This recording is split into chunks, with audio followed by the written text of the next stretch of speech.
Alright guys, so the official X account for SD Gundam G Generation Eternal did their usual routine and dropped some juicy details on the two upcoming UR units, one of them being limited, and the UR supporter warship. What's up everybody, Fortexfiend here, and welcome back again to another video on SD Gundam G Generation Eternal, where we're going to ask the question, should you be pulling for these two new units coming very soon, as well as the UR supporter?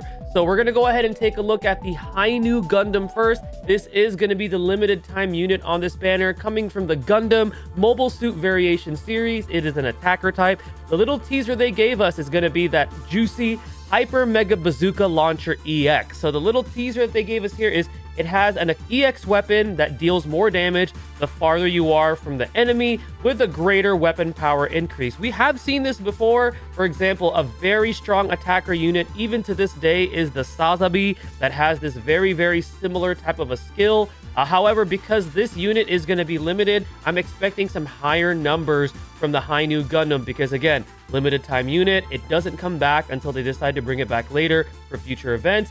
And this unit also has a map weapon capable of wide range attacks. So I'm kind of getting like it's like a combination of the Sazabi and the GPO-2A, which is Anavel Gato's unit that we've seen not too long ago come out in a banner. So that's what I'm getting from this. So all-out attacker, very cool. I do think it's interesting that they decided not to give us any numbers this time in terms of like weapon skill damage or things like that. We only know that we're getting an increase the farther you are from an enemy, but I absolutely love it. It is cool. I love the design on this particular unit.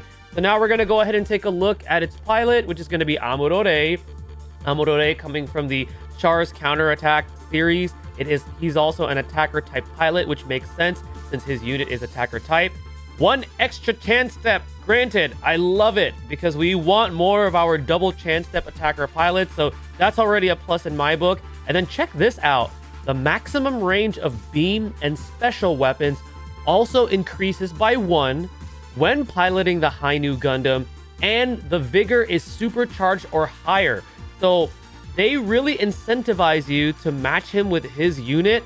And when his vigor is supercharged, he gets his range of his beam and special weapons increased by 1. That's really strong in my opinion, because remember, the farther you are, the more you could fulfill that condition from his most powerful attack with a Hainu Gundam. And that also means that you're putting yourself more outside of the enemy's range, so you have a less chance of being counterattacked. That is super powerful, and if they don't give this guy like that MP charge where he's charging up his MP, I don't know what to say, but I have a feeling they're going to.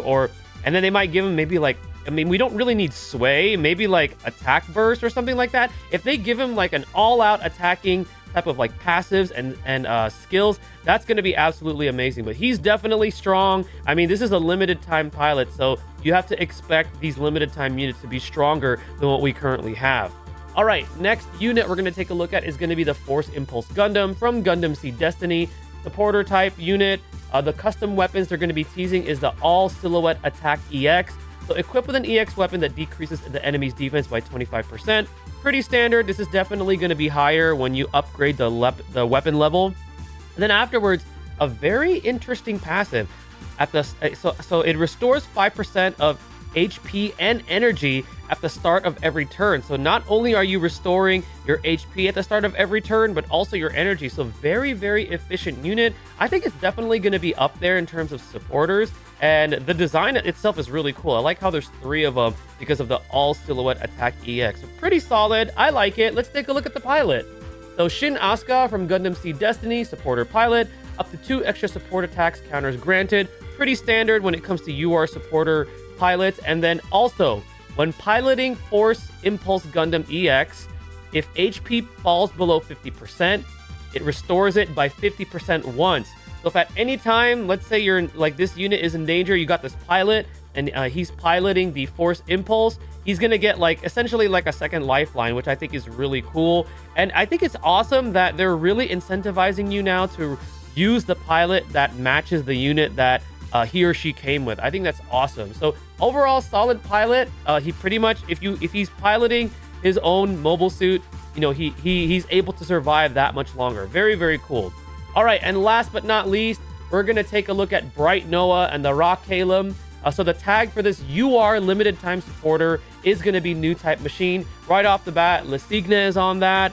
Sazabi is on that. The O is on that. So you got some really good contenders for this particular tag.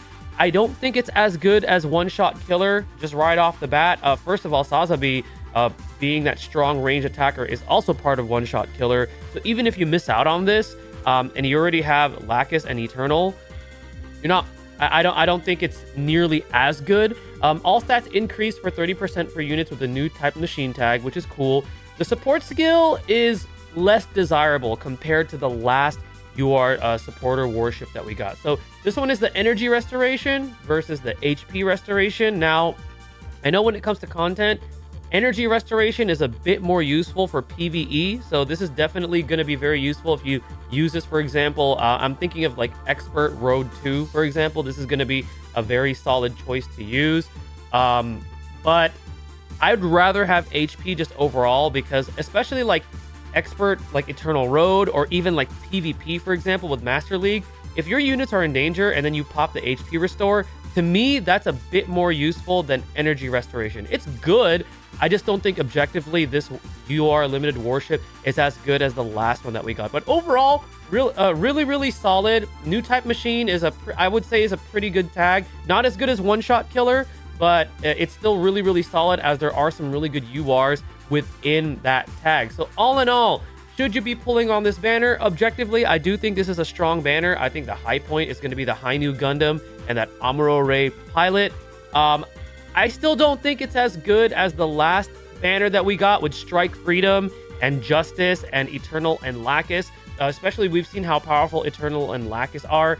But if you do have the diamonds to spend and you are a whale and one of these or both or all of these featured units are going to be your favorites, then by all means pull. However, if you are free to play, and let's say you're free to play and you did pull on the Strike Freedom banner and you got Strike Freedom and Lacus, then I would say leverage your resources and see if you could benefit from this. If you think you could pass, or you could get away with just getting, using the development units that we're going to get, because we are getting 2 new main storylines on top of, a fierce enemy assault, then I would suggest holding off, because there's other content that's going to be coming out. And I know there's other series of like units that we've been waiting for, such as G Gundam, for example, 00, more Gundam Wing, because we all love Gundam Wing. So if you're waiting for your absolute favorites and you could hold off on this, and you already have units or supporter warships or pilots that are already fulfilling what you need, then I would say, especially for free-to-play or light spenders, hold off and pass on this. But objectively, I do think it's a strong banner. Again, I don't think it's as strong as the last one that we've seen that contained a UR limited unit and a UR limited time supporter, but it is a really strong banner in my opinion. But again, let me know what you guys think in the comment section below. I'm pretty excited. I'm going to be streaming the event when it goes live within a little over 12 hours from now, 8 p.m. Pacific. June 29th is when this banner and the new events and all the new content is going to drop. So I'm hoping to see you guys on my Twitch stream for that, because it's going to be really fun and really cool to experience some longer content, because I've been waiting for some more content for this game. But again, let me know what you guys think in the comment section below. Are you planning on pulling for this banner? Which units are you excited for? Are you excited for the UR warship as well? Let me know. I'd love to hear all of it. Thank you guys again for watching. Stay tuned for the next video, and stay blessed, everybody.